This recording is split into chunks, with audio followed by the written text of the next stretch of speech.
estudiantes de la Administración de la Universidad Estatal a Distancia les da la más cordial bienvenida. Mi nombre es Cinia Villalobos Rodríguez, tutora de la Cátedra de Administración, donde hemos preparado diversos videotutorías para acompañarles con la oferta académica.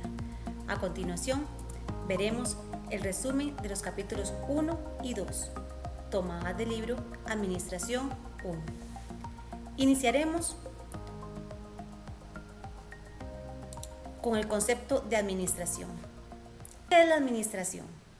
La administración es el acto de administrar, gestionar o dirigir empresas, negocios u organizaciones, personas y recursos con el fin de alcanzar los objetivos definidos. Proceso para alcanzar metas organizacionales. Trabajando con y por medio de personas y empleando otros recursos organizacionales. Sistema de funciones coordinadas, que contiene las decisiones adoptadas para lograr con máxima eficiencia los objetivos de un organismo social. Proceso de toma de decisiones bajo condiciones de incertidumbre y riesgo, con recursos escasos y limitados para alcanzar determinados objetivos y obtener resultados. Elementos básicos de la definición de administración. Vamos a hablar de ellos. Entre los que tenemos el logro de objetivos. En la atención de los administradores se centra en los objetivos organizacionales. La eficiencia. Cuando hablamos de eficiencia se dice que la administración no solo busca lograr obtener resultados, sino optimizarlos mediante el aprovechamiento de todos los recursos. Grupo social.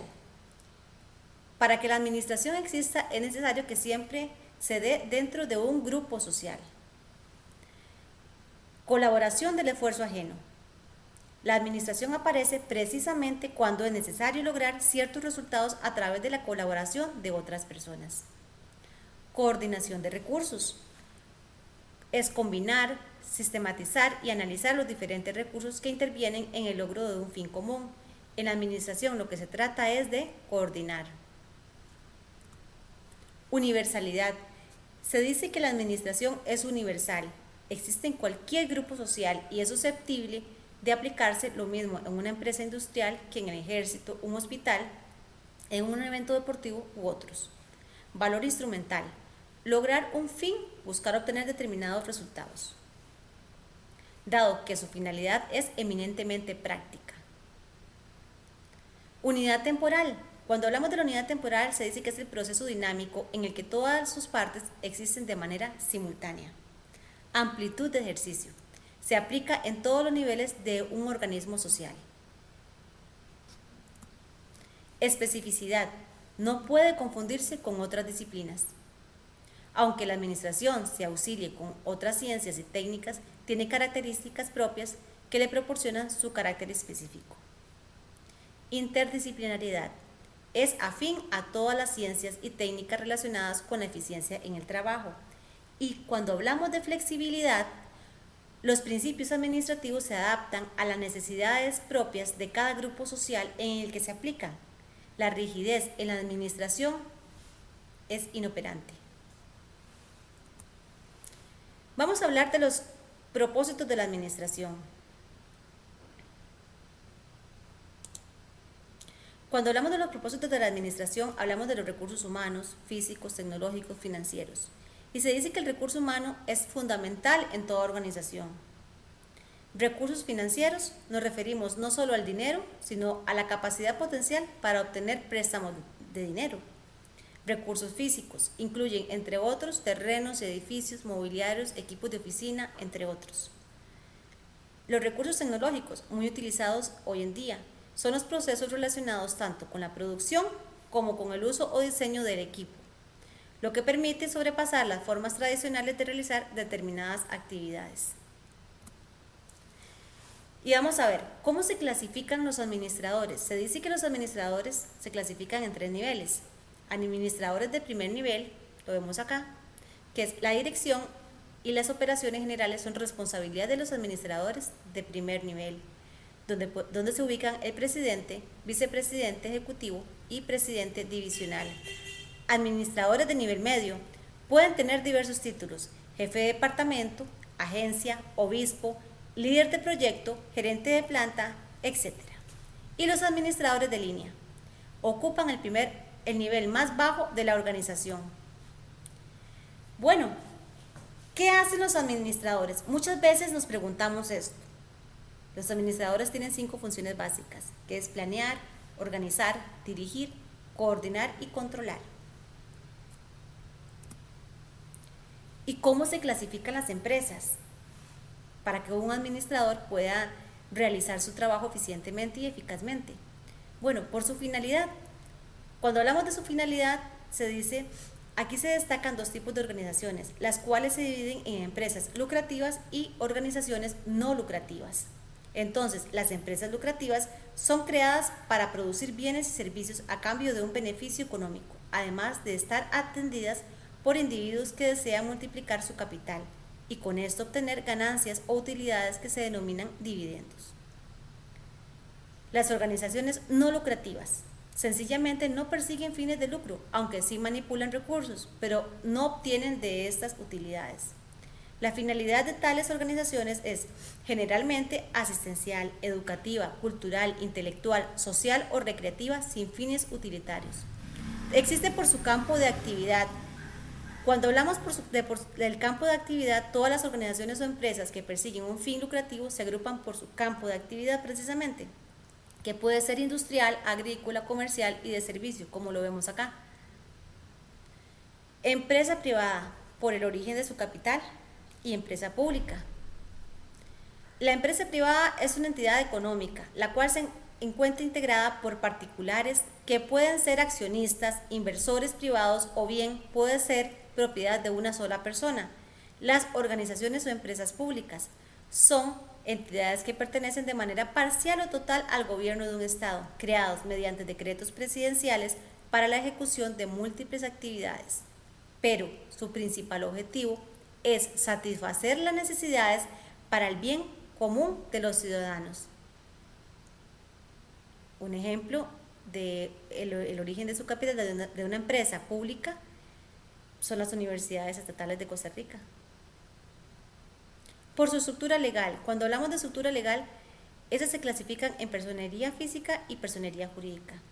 Las personas físicas es aquella persona o individuo que forma un negocio o empresa y que por este hecho debe acogerse a ciertas obligaciones y derecho de goce y ejercicio. Entre ellas podemos encontrar una persona que corta pelo, donde tiene que igualmente emitir su factura, pero bajo un régimen simplificado en este caso.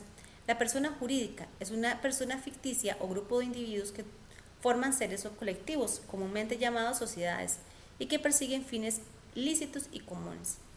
Son todas las empresas. Cuando vemos SA, la terminación SA es sociedad anónima.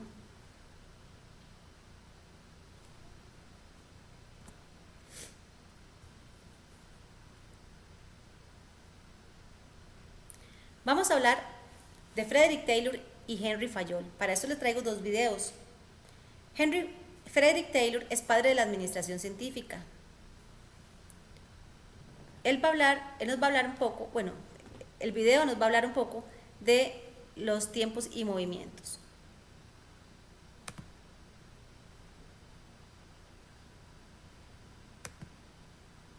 En el método científico o en la administración científica, en sustitución del trabajo empírico.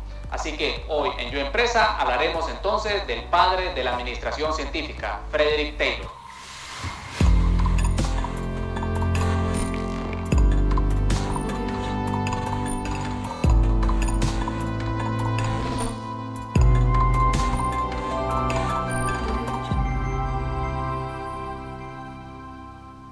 Frederick Taylor nace en el año 1856 en Pensilvania, Estados Unidos, y muere en el año 1915 a la edad de 59 años. Fue un ingeniero industrial y economista de Estados Unidos y aportó grandes conocimientos en la sustitución del método empírico por el método científico, por lo cual es conocido como el padre de la administración científica por la publicación de su libro en 1911 como Los principios de la administración científica. Taylor, desde su adolescencia, comenzó a perder la vista y por su complexión débil no podía participar en deportes o cualquier actividad que necesitara mucha fuerza. Eso lo marcó de por vida por lo que se dedicó a estudiar el esfuerzo físico, los movimientos, los lugares de trabajo para obtener información e incrementar la eficiencia en cualquier actividad, tanto en el deporte como en la producción. Frederick Taylor, a diferencia de otros, se enfocaba en las herramientas y en los métodos de trabajo, es decir, se enfocaba en la parte operativa de las organizaciones para incrementar su eficiencia y eficacia. A diferencia de otros, como el caso de Henry Fayol, que centraba toda su teoría en la parte gerencial. Para Taylor, el hombre es por naturaleza perezoso y por lo tanto realiza lentamente su trabajo, haciendo creer al empresario que está dando lo mejor de sí. Por ello, se deben medir los tiempos y los movimientos de estos trabajadores para estudiarlos y encontrar la mejor combinación de movimientos musculares para elevar la producción y también dar uniformidad a los procesos, lo que no ocurría en el antiguo sistema empírico. Para ello era necesario dividir entre quienes piensan las mejores maneras de hacer el trabajo y quienes tienen las fortalezas físicas para ejecutarlo. A los primeros se les daba la responsabilidad de adiestrar a los segundos hasta obtener de ellos el mayor rendimiento que su cuerpo pudiera dar. También habla de la especialización de tareas, pues de esta manera el trabajador gana más tiempo y destreza haciendo lo mismo todos los días. Taylor explicaba las etapas para poner en funcionamiento su nueva organización científica del trabajo. En primer lugar, hallar de 10 a 15 obreros hábiles en el trabajo a analizar. 2. Definir la serie exacta de movimientos elementales que cada uno de los obreros lleva a cabo para ejecutar el trabajo analizado, así como los útiles y materiales que emplea. 3. Determinar con un cronómetro el tiempo necesario para realizar cada uno de estos movimientos y elegir el modo más simple de ejecución. 4. Eliminar todos los movimientos mal concebidos, los lentos y los inútiles. Y por último, tras haber suprimido así todos los movimientos inútiles, reunir en una secuencia los movimientos más rápidos.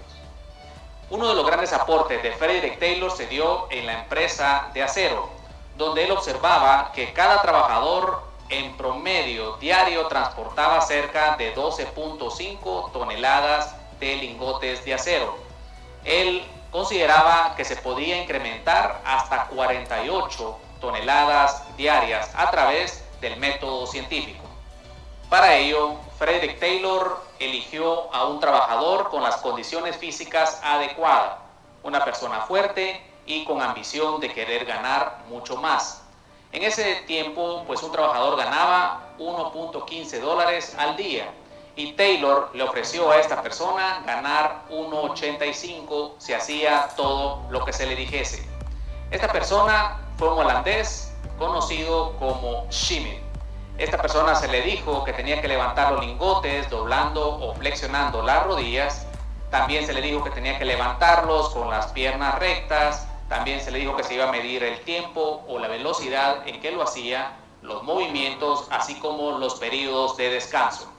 Entonces, al seleccionar a la persona adecuada en el puesto adecuado y con un sistema de incentivos adecuado con las herramientas útiles para poder hacer el trabajo, pues logró el objetivo de incrementar la cantidad de lingotes a 48 toneladas diarias. Otro de los experimentos de Taylor se dio con las palas. Él observó que todos los trabajadores utilizaban el mismo tamaño de pala, sin importar el peso del material. Así que Taylor consideró que el tamaño de la pala debería depender según el peso del material que se esté levantando. Así, determinó que el tamaño óptimo a levantar por pala debería de ser de 21 libras. También, con base a ello, determinó que en la medida que se recoja material ligero con una pala, esta debe de ser de tamaño grande. Y si el material es pesado, debe de recogerse con una pala mucho más pequeña. Los grandes aportes de Frederick Taylor están contenidos en su libro Los Principios de la Administración Científica, publicado en el año 1911, de los cuales se encuentran los 4 principios fundamentales de la administración científica, del cual podemos observar el primero, principio de la planeación, el cual consiste en la sustitución del método empírico por el método científico, es decir, la sustitución del trabajo improvisado, del trabajo según el criterio del trabajador, por métodos mucho más científicos y mucho más estudiados. El segundo principio es el principio de la preparación, el cual consiste en seleccionar científicamente al trabajador de acuerdo a ciertas aptitudes necesarias para desempeñar muy bien el trabajo. Así también poder proveerle de las herramientas y de la maquinaria necesaria para poder realizar el trabajo de acuerdo a los objetivos planteados. El tercer principio podemos observar que es el principio de control, el cual consiste en controlar para certificar que el trabajo se esté realizando de acuerdo a las normativas.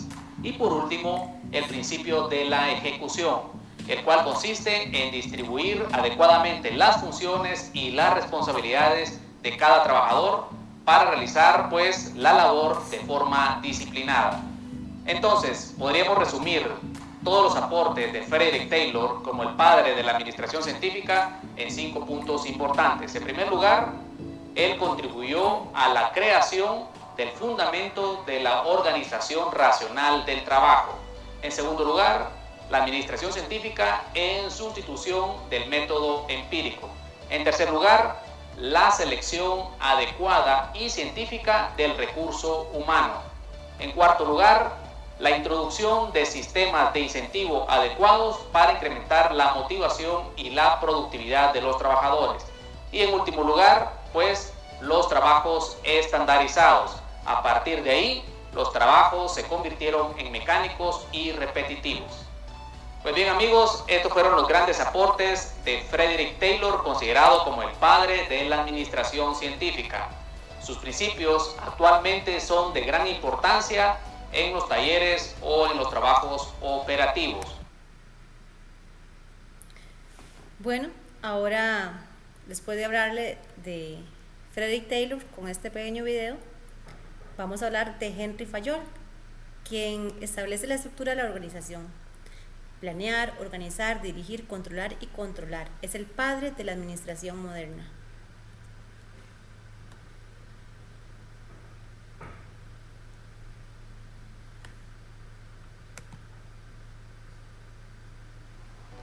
¿Qué tal amigos? Hoy hablaremos de otro de los personajes importantes de la teoría administrativa.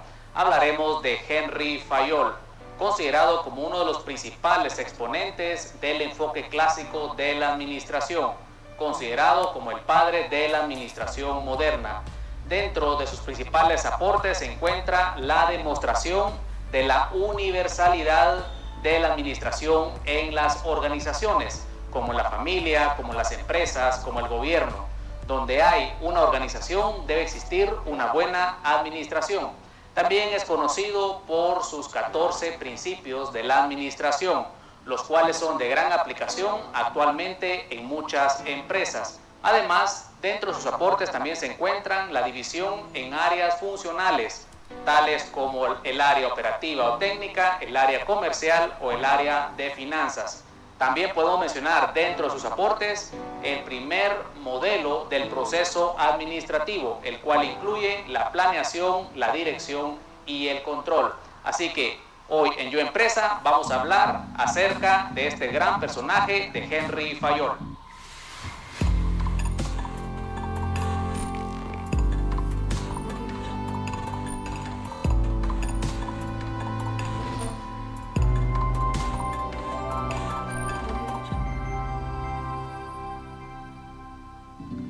Henry Fayol nació en el año 1841 en Constantinopla, en el seno de una familia burguesa. Vivió las consecuencias de la Revolución Industrial y más tarde de la Primera Guerra Mundial. Se graduó a los 19 años de la carrera de Ingeniería en Minas. Murió en 1925 a la edad de 84 años, producto de su vejez. Su aporte principal fue el escribir sobre problemas no estudiados por Taylor, pues mientras Frederick Taylor se centraba en la operación, en la fábrica y en el taller, Henry Fayol se enfocaba en la gerencia y en la dirección, creando así lo que algunos conocen como la escuela de jefes. Entonces, su contribución radica en la mejora de los diferentes niveles administrativos. El primero de los aportes de Henry Fayol se centra en 6 áreas funcionales. Él creía que toda empresa industrial debería de contar con 6 grupos funcionales, siendo la primera de ellas pues el área técnica, considerando que el enfoque debería de ser la producción de bienes y servicios. Como segunda función podemos ver pues el área comercial, pues toda empresa debe de comprar y vender bienes o servicios. En tercer lugar podemos ver el área financiera, el cual está enfocado a la administración adecuada del flujo de efectivo, la administración de capitales. En cuarto lugar podemos ver pues el área de seguridad, con el fin de proteger los recursos así como las personas. En quinto lugar podemos ver el área funcional contable, el cual está enfocado hacia los inventarios, hacia el balance, hacia los costos y las estadísticas. Y por último, el área administrativa, cuyo fin es coordinar cada una de las otras 5 funciones. Henry Fayol también es conocido por crear el primer modelo administrativo, incluyendo 5 fases en dicho proceso, siendo el primero pues la fase de planeación, el cual consiste en prever el futuro estableciendo planes de acción. En segundo lugar, pues la etapa de organización, el cual consiste en establecer una estructura organizacional adecuada para la empresa. En tercer lugar, podemos ver pues la dirección, el cual consiste en coordinar y dirigir pues al recurso humano. En cuarta etapa tenemos la coordinación, el cual consiste en armonizar tanto los actos y los esfuerzos de la empresa. Y en último lugar tenemos la etapa del control, el cual consiste en verificar el cumplimiento de las reglas establecidas en la empresa. Dentro de sus aportes no podríamos dejar de hablar de los 14 principios de Henry Fayol, el cual se dieron en la misma época de los principios de la administración científica de Frederick Taylor. Los 14 principios son los siguientes. El principio de unidad de mando, el cual consiste que en cualquier trabajo un empleado solo deberá recibir órdenes de un solo jefe. La violación de ello pues puede causar la fuga de autoridad. Principio de autoridad y responsabilidad. Quien tiene el poder avalado por un cargo tiene que responder por los resultados de su gestión. Principio de la unidad de dirección. Todos los miembros de una organización deben trabajar a favor de los mismos objetivos. Principio de centralización, el cual consiste en la concentración de la autoridad en los altos rangos de la jerarquía. Cuanto más grande sea la organización, menor será la centralización. Principio de la subordinación del interés particular al general. Por encima de los intereses de los empleados están siempre los intereses de la empresa. Principio de la disciplina, el cual es sinónimo de respeto y obediencia. Principio de la división del trabajo, el cual induce a la especialización y por lo tanto promueve la eficiencia. Principio del orden, se puede sintetizar con la frase: un lugar para cada cosa y cada cosa en su lugar. De esta forma se evitan demoras en búsquedas infructuosas de, por ejemplo, las herramientas de trabajo. Principio de la jerarquía, el cual representa la cadena de mando, quien manda a quién. Hay que respetarla dirigiéndose al inmediato superior o inferior. Principio de la justa remuneración. La retribución por el trabajo debe de ser acorde a las tareas desempeñadas y debe de ser justas. Principio de la equidad. Es sinónimo de la justicia y el trato igualitario para con todos los empleados. Principio de la estabilidad del personal. Se le debe dar al trabajador el tiempo suficiente para aprender y asimilar las tareas encomendadas. Principio de la iniciativa, el cual se debe estimular y valorar los aportes efectuados por el personal que favorezcan a la empresa.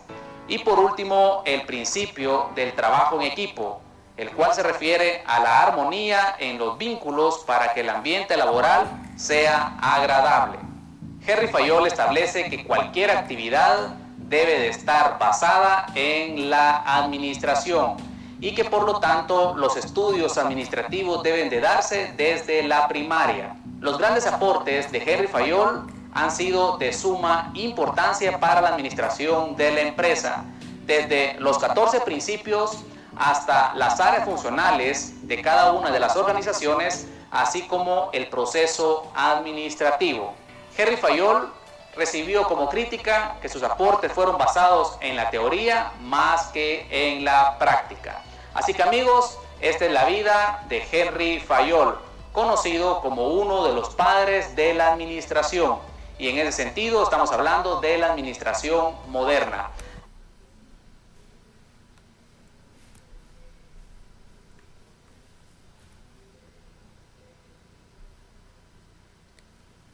Bueno, ya vimos a Frederick Taylor, que es el padre de la administración científica.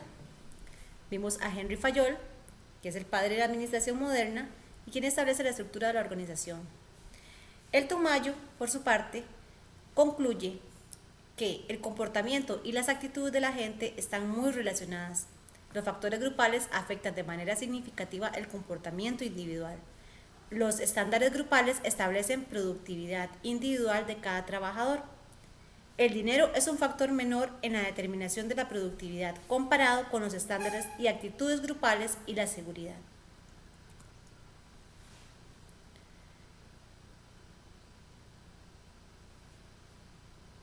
La administración en nuestros días se dice que la adquisición y evolución del capital intelectual necesario para satisfacer las necesidades de un mercado global, sin fronteras. Estas necesidades son rápidamente cambiantes y constituyen un verdadero desafío para la supervivencia y crecimiento de las organizaciones. ¿Cómo lo vemos? Bueno, las necesidades, como lo vemos, son rápidamente cambiantes.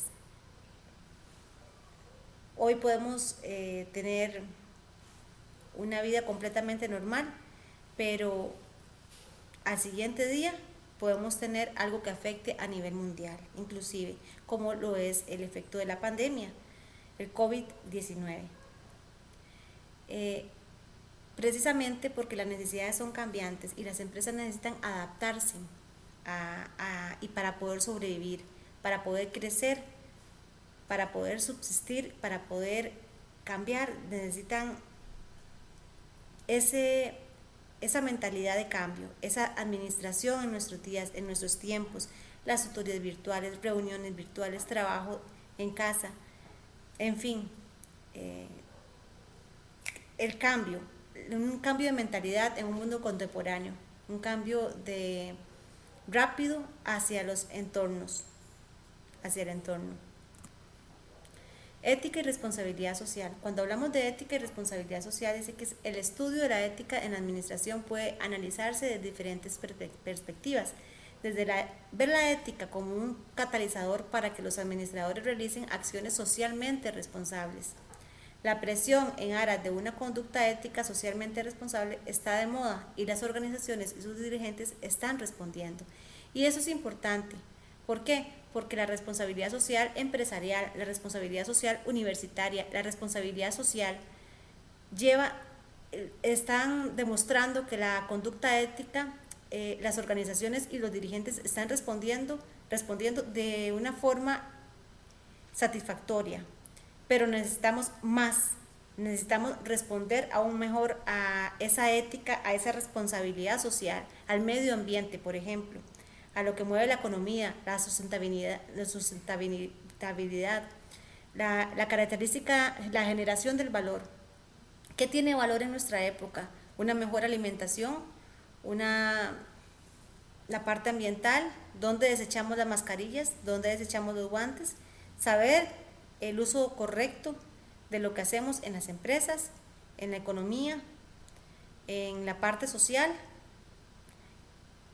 Esa ética y responsabilidad social, sabemos que las organizaciones están respondiendo, los dirigentes están respondiendo, pero aún así necesitamos más.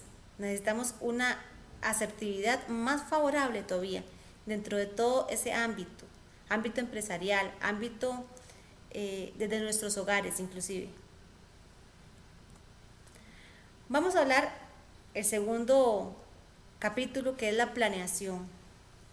Cuando hablamos de planeación tenemos varios conceptos.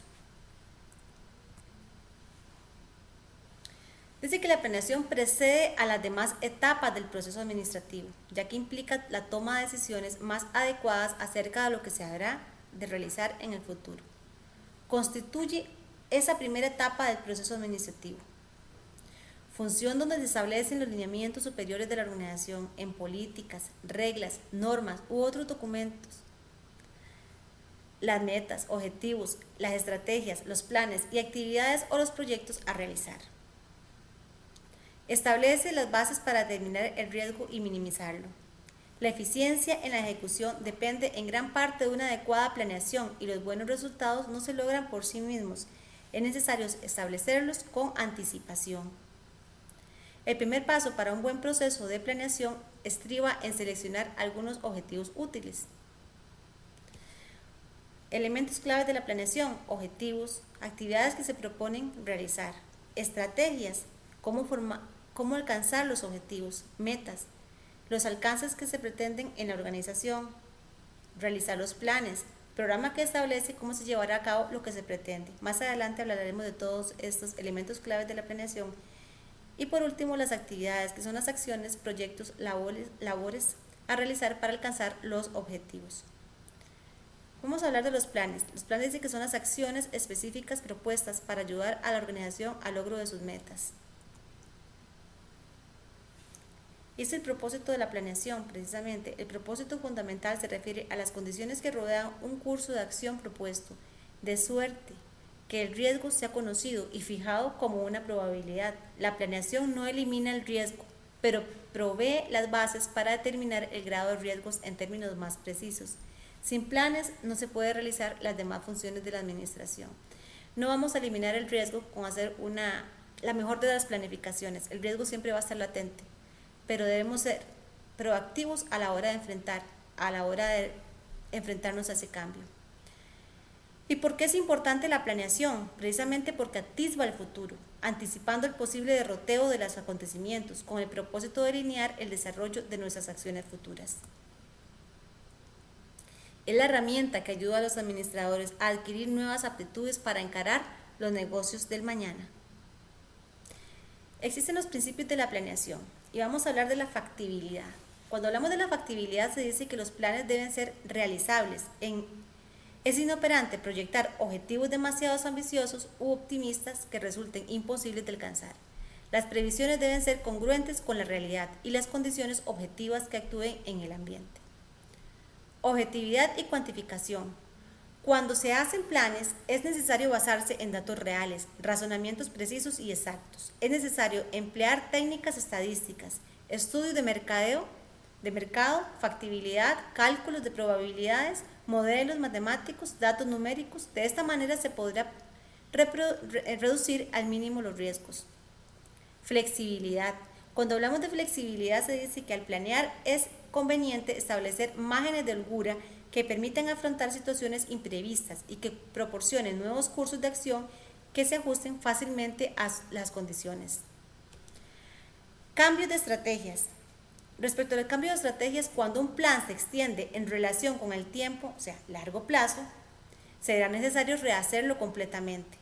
Esto no quiere decir que se abandonen los propósitos, sino que la empresa tendrá que modificar sus estrategias, en consecuencia, políticas, programas, procedimientos y presupuesto para lograrlos. Ya no se ve bien hacer una planeación a largo plazo, debe hacerse a corto o mediano plazo. Contribución, y también es menos riesgoso para la empresa tener que realizar una nueva planeación.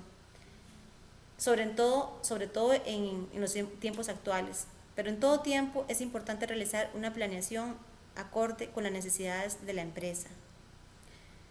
Contribuciones a los objetivos generales. Bueno, todo plan y de los que se deriven deben contribuir positivamente a asegurar los objetivos empresariales.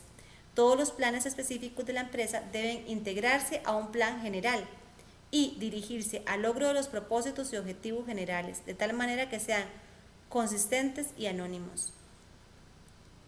Eficiencia de los planes. Un plan es eficiente si cuando se pone en práctica da lugar a la consecución de los objetivos, con un mínimo de consecuencias imprevistas. Siempre tenemos que ver los imprevistos, y con resultados mayores que los costos. Primicia de la planeación. Cuando hablamos de la primicia de la planeación, se dice que es el resultado primario para las funciones de la organización: integración, dirección y control. Extensión de la planeación. La función de la planeación es función de todos los dirigentes de la empresa, aunque su amplitud varía con la autoridad de cada uno de ellas. Tenemos ventajas a favor y en contra de la planeación. Ventajas a favor de la planeación. Propicia el desarrollo de la empresa al establecer métodos de uso racional de recursos. Reduce los niveles de incertidumbre que se pueden presentar en el futuro, aunque no los elimina. Prepara a la empresa para hacer frente a las contingencias que se presenten con las mayores garantías de éxito. Reduce al mínimo los riesgos y aprovecha al máximo las oportunidades. Establece un esquema o modelo de trabajo, o sea, el plan, y suministra las bases mediante las cuales opera la empresa. Proporciona los elementos para llevar a cabo el control. Disminuye al mínimo los problemas potenciales y proporciona al administrador magníficos rendimientos de su tiempo y de esfuerzo. Reduce el trabajo improductivo y, como lo vemos aquí, en estos 5 puntos, proporciona dirección y guía a la organización. Permite, como ya lo dije, una utilización óptima de sus recursos, apoya la competitividad de la empresa, facilita la medición y la evaluación sobre el rendimiento de la organización, reduce los niveles de incertidumbre que se puedan presentar en el futuro. Claro, la planeación también tiene sus desventajas. Se dice aquí que la organización se puede hacer muy rígida para responder al cambio cuando se hacen planes muy rigurosos. La planeación no puede asegurar totalmente el futuro de la empresa, ya que siempre existirá una incertidumbre sobre el entorno, el cual es muy cambiante. Como ya lo vimos, los niveles altos planean desde su óptica, no toman en cuenta la realidad operativa de la empresa. Es una desventaja que se puede presentar en la planeación, también que no se puede controlar con datos precisos sobre el futuro, precisamente por lo cambiante que es incierto el entorno. En algunos casos, su costo puede exceder su utilidad, por eso hay que analizar muy bien también la parte presupuestaria. En ocasiones paraliza la iniciativa individual. Cuando se quiere alguien salir del plan por una iniciativa, pero no está acorde con los objetivos, entonces se tiene que frenar y entonces en ocasiones paraliza la iniciativa individual, por eso es que se dice, y puede retardar la acción. Clasificación de los tipos de planes. Por su clase o básicos. Están los objetivos. Es un blanco que se debe alcanzar para que la organización cumpla con sus metas. Es la traslación de la misión a términos más concretos que sirven para medir los resultados. Y deben tener las siguientes características. Los objetivos deben ser realista y factible. Debe informarse por escrito. Debe ser inteligible. Debe redactarse en lenguaje sencillo y de fácil comprensión para toda persona. Ser medible, es decir, puede determinarse si está alcanzando. Debe ser medible. Debe ser divisible. Normalmente se incurre en el error de señalar 2 o más objetivos en un solo enunciado. Lo más correcto es dividirlos y redactar cada objetivo en forma independiente. Debe especificar resultados, no actividades. Construir un reto. Todo objetivo debe impulsar a la persona a realizar su máximo esfuerzo. Si el objetivo es muy bajo, en muchas ocasiones la persona tiende a tomar una actitud de desgano. Bueno, veamos las estrategias. Igual, seguimos por su clase o básicos. Con respecto a la estrategia, se dice que es el enfoque general de las acciones que se ejecutarán para alcanzar los objetivos.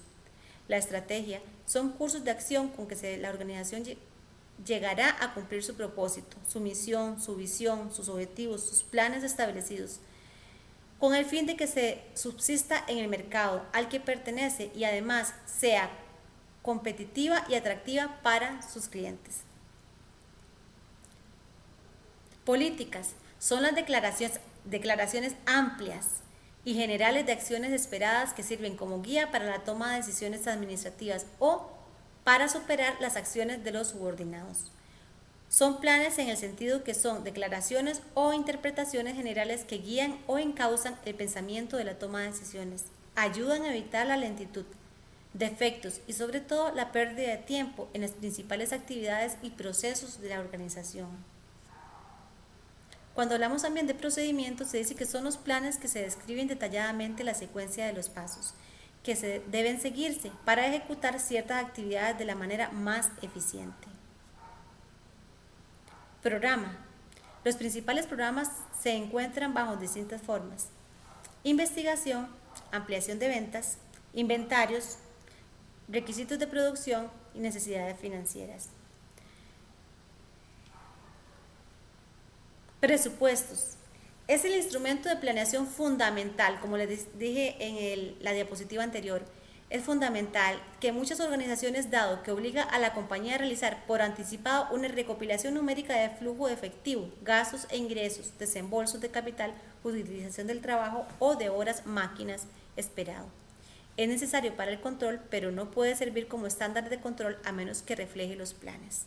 Es importante en la parte pública, por ejemplo, se debe realizar el POA, presupuesto ordinario anual, un año antes para que los señores de la Contraloría General de la República puedan dar su criterio también, porque es un trabajo en equipo, un trabajo que se realiza con muchos otros entes organizacionales del Estado, y el presupuesto es sumamente importante para toda organización, tanto pública como privada, pero en este caso que les estoy mencionando el ejemplo de la parte pública, los presupuestos tienen que estar un año antes.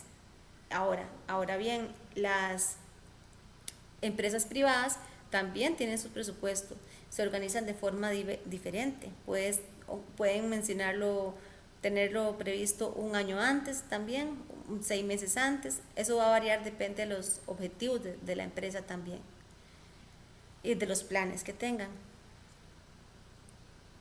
Toma de decisiones. Vamos a ver. Cuando se ve por su uso, de uso único, de uso repetitivo, y están las políticas. Por su periodo, por su tiempo, se habla de largo, mediano o corto plazo. Por su nivel jerárquico, están los estratégicos, tácticos y operativos. Cuando hablamos de la toma de decisiones, que me estaba adelantando un poquito antes, implica necesariamente varias alternativas para solucionar problemas o aprovechar las oportunidades que se nos presentan. Se puede tomar en forma individual si las condiciones de la situación son favorables, aunque el mejor criterio es que sean tomadas en equipo para aprovechar la sinergia de las habilidades complementarias de los integrantes. Es un proceso en el cual se identifica y selecciona un curso de acción para resolver un problema específico. En la toma de decisiones consiste en escoger entre uno o más cursos de acción, y es la elección de la opción que nos proporcionará mejores resultados en un futuro de corto a largo plazo. Existen diversas formas para la toma de decisiones, como la mesa redonda, el Phillips 66, la lluvia de ideas, la técnica Delphi y el método científico. Cuando hablamos de la técnica Delphi, la lluvia de ideas. La lluvia de ideas es una técnica grupal que se efectúa con el fin de solucionar problemas no estructurados, en el cual los gerentes y colaboradores se reúnen para generar y analizar ciertas variedades de opciones, entre los cuales se opta por una. Cuando hablamos de lluvia de ideas, dice que funciona para afrontar de manera exitosa la solución de un problema. Por ejemplo, cuando los gerentes tratan de definir el color de un envase para su producto, o bien para darle nombre a un nuevo producto. Aquí, entre más se critique una idea, es mejor. El público puede estar inclusive dentro de esta lluvia de ideas. La técnica Delphi permite que los miembros de un equipo lleguen a un consenso en la solución de un problema. Esta es otra de las técnicas para la toma de decisiones gerenciales de grupo. La técnica de Delphi se basa en la opinión de expertos aplicada para enfrentar situaciones futuras en ambientes complejos y de alta subjetividad. El primer paso es identificar el problema y se pide a los miembros que den soluciones potenciales a través de una serie de cuestionarios diseñados. Cada miembro completa el primer cuestionario en forma anónima e independiente. Los resultados del primer cuestionario se compilan en una oficina central donde se transcriben y se reproducen. Cada integrante recibe una copia de los resultados. Después de examinar los resultados, se piden nuevas soluciones a los miembros. Los resultados generan nuevas soluciones o provocan cambios en la posición original. Se repite esos pasos con frecuencia necesaria para alcanzar el consenso. Con la frecuencia necesaria tienen que repetirse para lograr alcanzar el consenso. ¿Cómo se pueden detectar los problemas? Un problema, vamos a definir primero qué es un problema. Un problema es una situación que se presenta cuando el estado real de las cosas no es igual al deseado. Se dice que una desviación de la experiencia pasada significa que se ha roto un patrón existente en la actuación de la organización. Un alejamiento del plan establecido indica que no se han alcanzado las proyecciones, quejas de clientes, renuncias del personal, el desempeño de la competencia, en fin. Tenemos las condiciones para la toma de decisiones: de completa certidumbre, de riesgo y de completa incertidumbre.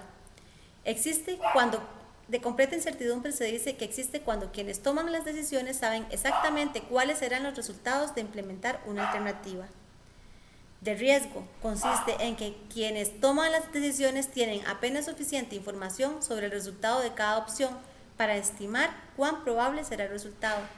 De completa incertidumbre se presenta cuando quienes toman las decisiones no tienen ni idea de cuáles serán los resultados de implementar una alternativa. Y eso es importante porque a veces tenemos la certidumbre, pero a veces no tenemos la incertidumbre, más bien, y precisamente es el riesgo donde se deben tomar las decisiones, que apenas tenemos suficiente información sobre el resultado de cada opción para estimar cuál probable será el resultado, que no sabemos, que es incierto.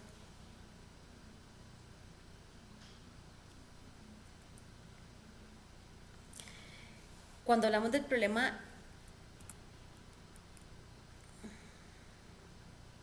clasificación de problemas y decisiones. Están las decisiones programadas y no programadas.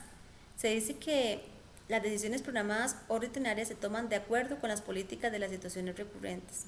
Y la decisión no programada abordan problemas poco frecuentes o excepcionales y se toman cuando los problemas están mal estructurados.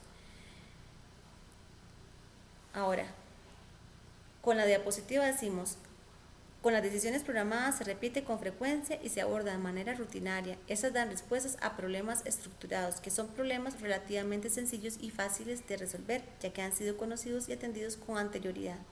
Decisiones no programadas son el tipo de decisiones que se toma una por única vez, por lapsos muy prolongados. Estos requieren soluciones específicas, es decir, que no son rutinarias. Los inconvenientes que se presentan a estas situaciones se llaman problemas no estructurados, los cuales no se habían presentado antes y de los cuales no se conocen sus posibles consecuencias. Entonces, tenemos que el problema estructurado son situaciones que se presentan cotidianamente sobre los cuales ya se han conocido sus particularidades, lo cual posibilita la delegación hacia los niveles operativos.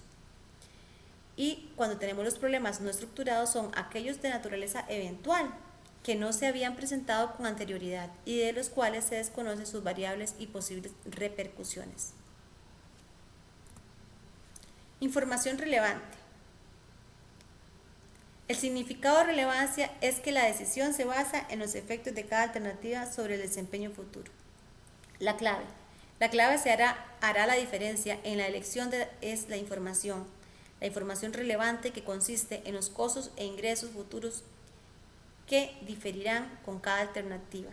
¿Cuál es una información relevante? También hoy en día, el lavado de manos, el buen uso de una mascarilla o careta, en fin, hay información relevante, que como lo decimos es la clave que hará la diferencia entre la elección, es la información Esa información que nos están, por ejemplo, dando ahora en cada conferencia de prensa todos los días. Esas son las claves que hará la diferencia en la elección de quedarnos en casa o continuar con que las empresas tomen la decisión también de que los funcionarios o los empleados continúen con trabajo en casa, los que pueden hacerlo, que son, por supuesto, mucha parte del país está colaborando, y esa es parte de la responsabilidad social que les comentaba antes, ¿verdad? Que una empresa debe tener esa información relevante para tomar decisiones importantes que van a afectar positivamente, en este caso, a la empresa y por ende al país. Proceso racional.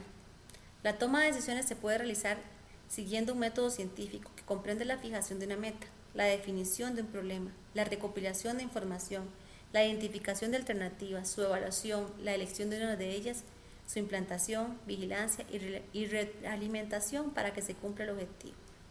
Entonces, vemos aquí en el número 1, identificación del problema, identificación de criterios de decisión, ponderación de los resultados, desarrollo de alternativa. Ese es el proceso de la toma de decisiones. El quinto, análisis de las alternativas. En el sexto se selecciona una alternativa. En el punto número 7 es la implantación de la alternativa. Para, en el número 8, evaluar la eficiencia de la decisión. Herramientas. Cuando hablamos de herramientas, se dice que en la toma de decisiones necesita de ciertas bases para su mejor aprovechamiento. Estas pueden ser no cuantitativas o cualitativas, dependen de la opinión de la experiencia de las personas que las toman. Entre ellas se encuentra tormenta de ideas, técnica Delphi, los 5 por qué, técnica para análisis de problemas y la técnica nominal de grupo. Bases cuantitativas. Las más utilizadas son investigación de operaciones, métodos estadísticos, teoría de ingeniería financiera. Las ventajas de esas técnicas cuantitativas o no cualitativas, la primera me refiero, es que se aprovecha la experiencia de los ejecutivos y se incrementa su creatividad. Además, son fáciles y sencillas de aplicar. Algunas de sus limitaciones son que a veces pueden ser subjetivas o inexactas. Con respecto a las bases cuantitativas, y hablamos de investigación de operaciones, que ya dijimos, consiste en reunir datos existentes acerca de un problema específico y elaborar reportes cuantitativos sobre las ventajas de diversas alternativas en acción. Comprende la programación lineal, teoría de probabilidad, lógica simbólica, teoría de Monte Carlo, análisis de redes, en este nos encontramos las PERT, teoría de colas o de línea de espera, teoría del juego o simulación de las operaciones de un sistema y árboles de decisión. Aquí vamos a explicar algunas. Métodos estadísticos. Son métodos de recolección de datos que se organizan, analizan e interpretan en gráficas o tablas por medio de fórmulas matemáticas. Incluye los siguientes: análisis de correlación, diagramas de causa-efecto, modelos de Chicago, análisis de regresión, métodos paramétricos y no paramétricos. Teoría de la ingeniería financiera. Son técnicas matemáticas aplicadas en la evaluación de alternativas para toma de decisiones sobre proyectos financieros o económicos. Comprende valor presente, análisis de recuperación, tasa interna de retorno, análisis del punto de equilibrio, técnicas de programación. Vamos a ver los 5 por qué. Me gusta mucho esta herramienta. Es una herramienta muy usada por los administradores para un conocimiento rápido de las causas de los problemas que enfrentan cotidianamente su gestión. El objetivo final de los 5 por qué es determinar la causa raíz de un efecto problema, y nos vamos a enfocar en esa causa. No nos vamos a enfocar en las personas, sino en lo que sucedió. Nos puede guiar en muchos de los casos a un conocimiento rápido de las causas de los problemas enfrentados, sobre todo considerando que los efectos del problema suelen estar más cerca y pueden causar que los administradores se enfoquen en solucionar efectos y no las verdaderas causas, originando con esto que el problema tome otra dimensión. En general se espera que al llegar a la quinta pregunta esté la raíz del problema, aunque en muchas ocasiones es necesario seguir preguntando hasta asegurarse que se conoce el origen de la situación. Vamos a ver un ejemplo de los 5 por qué. Es una técnica de los que inició Toyota, bueno, viene más bien de la cultura japonesa, y Toyota, se dice que son los 5 por qué de Toyota, ustedes lo buscan en internet también. ¿De qué manera identificamos el problema? Bueno, vamos a poner un accidente laboral. El accidente laboral, como lo vemos acá, hay un pintor, ¿verdad? Y el pintor se cae y se quiebra 3 costillas, una rótula, se quiebra un ¿cómo se llama esto? El fémur, y se da un buen golpe en la cabeza. El pintor sufre este accidente. Entonces vamos a empezar analizando el método causa-efecto. Analizamos la causa principal del accidente. Iniciaremos con la pregunta: ¿qué pasó con el pintor? Se cayó del andamio. Una vez que las causas probables hayan sido identificadas, nos empezamos a preguntar: ¿por qué pasó esto? ¿Por qué el pintor se cayó del andamio? Porque las tablas del piso se movieron. ¿Por qué los tablones del piso se movieron? Buscamos la mejor respuesta: porque los tablones del piso estaban sueltos. ¿Por qué los tablones del piso estaban sueltos? El encargado no verificó las condiciones de la instalación del andamio.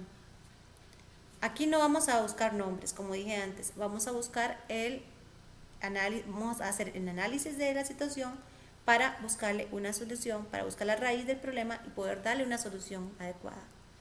El encargado no verificó las condiciones de la instalación del andamio. ¿Por qué? ¿Qué acción no consideraron o no verificaron las prácticas del buen uso del manual de los trabajos de construcción? Entonces aquí nos vemos a los 5 por qué. Y si hay que hacer más preguntas para ir a la raíz del problema, pues lo hacemos. Modelo 360.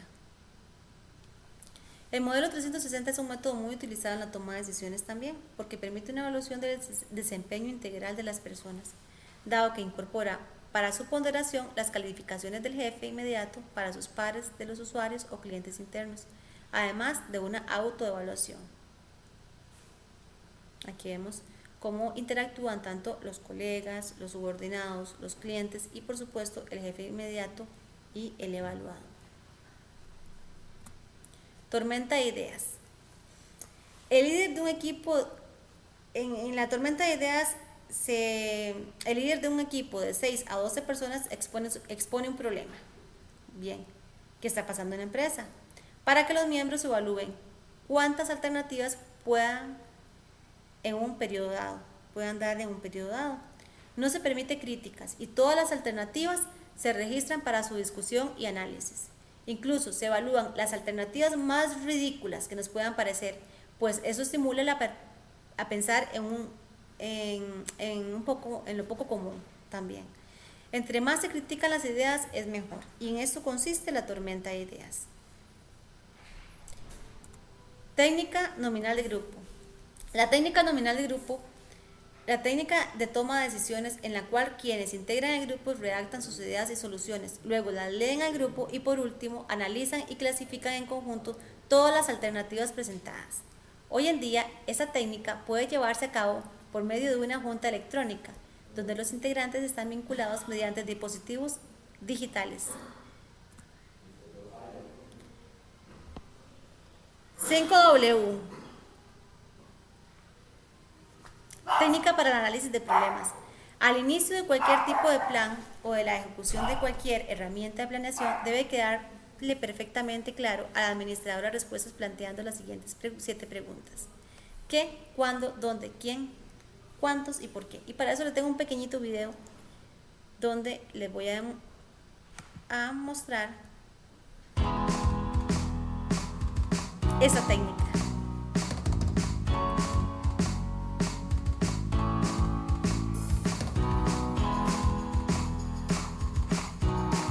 Vamos a definir el problema. Retraso llegada del bus a la universidad. ¿Cuándo? Hora pico de 6 de la mañana a 7:30. ¿Dónde? Lugar, la línea, máquina. En una avenida donde hoy hay demasiada afluencia vehicular, digamos el Boulevard Norte. ¿Quién? ¿A quién le sucede? ¿Es ser relacionado con las habilidades de la persona. Le ocurre a todos los estudiantes a bordo del autobús. ¿Por qué? Causa del problema, esa es la causa. Porque se satura la avenida principal y no existe otra ruta trazada. ¿Cómo? Existe una tendencia aleatoria o sigue un patrón. Mediante un muestreo, un mes, días hábiles. ¿Cuántos problemas se dan en un mes?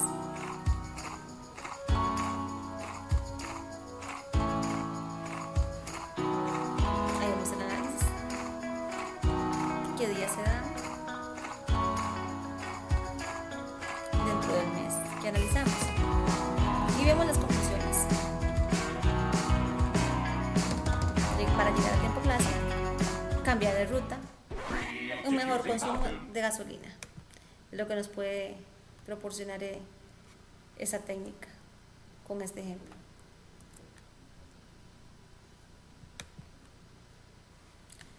Análisis del punto de equilibrio.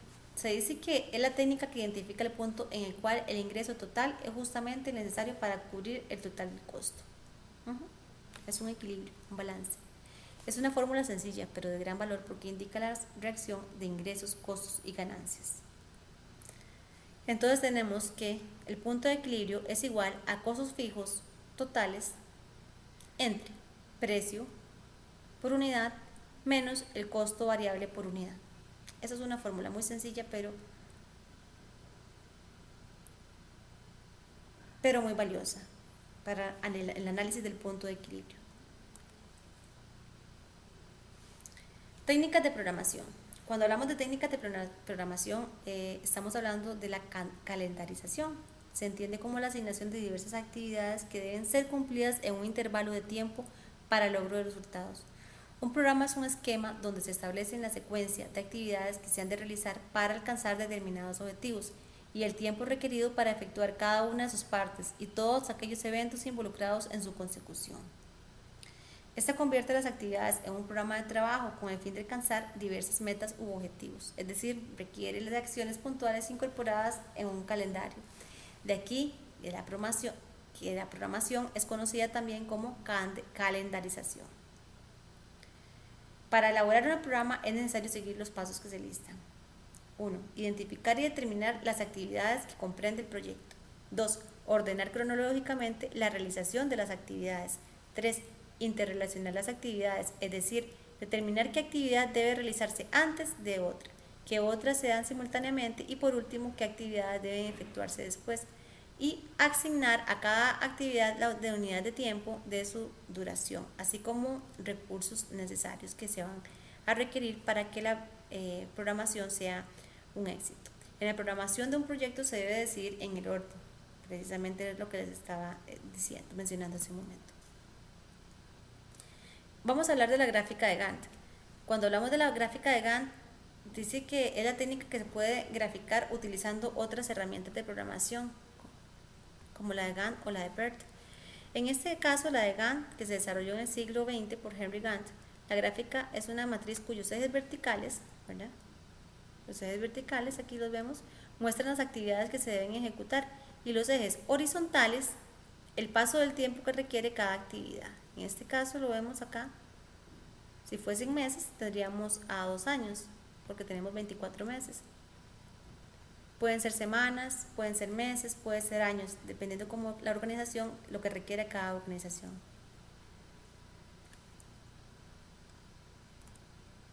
Problemas. Bueno, hemos estado hablando de problemas. Una situación problemática significa no poder lograr un resultado y no debe confundirse con los obstáculos. El problema se debe plantear en forma inteligente. Además, hay que asegurarnos de que disponemos de toda la información. El estudio de nuestro problema debe convertirse en un análisis de la situación de oportunidad. Esto quiere decir que vamos a aprender de él. Para solucionar problemas es recomendable que la toma de decisiones sea grupal y en consenso. Es muy importante para poder llegar a una toma adecuada, eficiente, eficaz. Los objetivos son las metas a las que queremos llegar, son una declaración específica de los resultados que buscamos. La fijación de objetivos es de suma importancia, porque constituye los criterios de decisión. Los objetivos que se persigan deben ser cuantificables para que permitan medir el grado alcanzado. Deben tener una gran perspectiva de tiempo y ser ambiciosos, además de factibles. Alternativas. Caminos factibles que se pueden considerar como elecciones potenciales en la búsqueda de nuestros objetivos. La generación de las mejores alternativas implica una serie de pasos. Tener presente el propósito y objetivos que se pretenden es importante. Estar seguros de que se cuenta con toda la información y que ésta se recopiló con inteligencia y con el apoyo y participación de todos los afectados. Considerar mediante una lista de verificación todas las alternativas posibles. Eliminar por orden decreciente la importancia a aquellas alternativas que no satisfagan los criterios establecidos. Tenemos muchas alternativas, podemos realizar este punto importante. Escoger la mejor alternativa, así como una o dos o más que puedan servir como caminos de nuestro cambio. Implantar la alternativa y vigilarla en sus puntos críticos. Realimentar constantemente su desempeño para prevenir dificultades. ¿Qué alternativas, qué camino vamos a tomar en esta pandemia? ¿Qué camino vamos a tomar si nos cambiaron de puestos? ¿Qué caminos vamos a tomar para cualquier tipo de camino que sea factible, que pueda considerarse como elección, ¿verdad? Para buscar esa búsqueda de los objetivos empresariales de la empresa, porque no nos podemos estancar. Y por eso es importante la tolerancia, la incertidumbre. Cuando hablamos de la incertidumbre se dice que la mayoría de las decisiones que se toman en la vida tienen un buen grado de incertidumbre, porque no es posible identificar con certeza lo que ocurrirá en el futuro. Para ello se sugiere seguir esos pasos, reconocer la existencia de las incertidumbres, pensar sistemáticamente en los resultados que se podrán producir, identificar las probabilidades de cada uno y medir su repercusión. Por ejemplo, las líneas aéreas ahora mismo tienen una incertidumbre de si van a continuar operando o no, si van a despedir, no solamente las líneas aéreas, con los viajes, ¿verdad? Cada persona en el mundo tiene que decidir y hay una incertidumbre enorme con respecto al turismo, con respecto al alza y baja de productos en precio, en la gasolina. Es precisamente como lo vemos aquí en esta figura, como lo vemos en la pantalla. Esta figura, el Señor no sabe, el administrador en este caso, va a dar un paso hacia dónde, no sabe hacia dónde va. Esa es parte de la incertidumbre. Tienen un buen grado de incertidumbre porque no es posible identificar con certeza lo que ocurrirá en el futuro. Y es importante seguir esos pasos que se recomiendan acá. Tolerancia al riesgo. Cuando hablamos de la tolerancia al riesgo, las actitudes que tomamos ante el riesgo son muy particulares. A algunas personas les gusta correr demasiados riesgos y otras muy conservadoras los evitan a toda costa. La voluntad de correr riesgos se valora dependiendo principalmente de cuán significativo se considere el resultado desfavorable de cualquier decisión en comparación con el resultado favorable. Para incorporar en la decisión la tolerancia al riesgo se deben seguir 3 pasos. Pensar bien en el atractivo de las consecuencias de las alternativas que se están considerando. Equiparar el atractivo de las consecuencias con la probabilidad de que ocurran. Ponderar atractivos con las probabilidades de que ocurran para elegir. Trampas psicológicas. Por último, tenemos a las trampas psicológicas, que son los errores más comunes y serios en la toma de decisiones. Trabajar el problema que no es, si no logramos identificar el problema correcto, adecuado, en que la empresa tiene en estos momentos, o la organización, entonces si estamos trabajando en el problema que no es, pues es una trampa psicológica.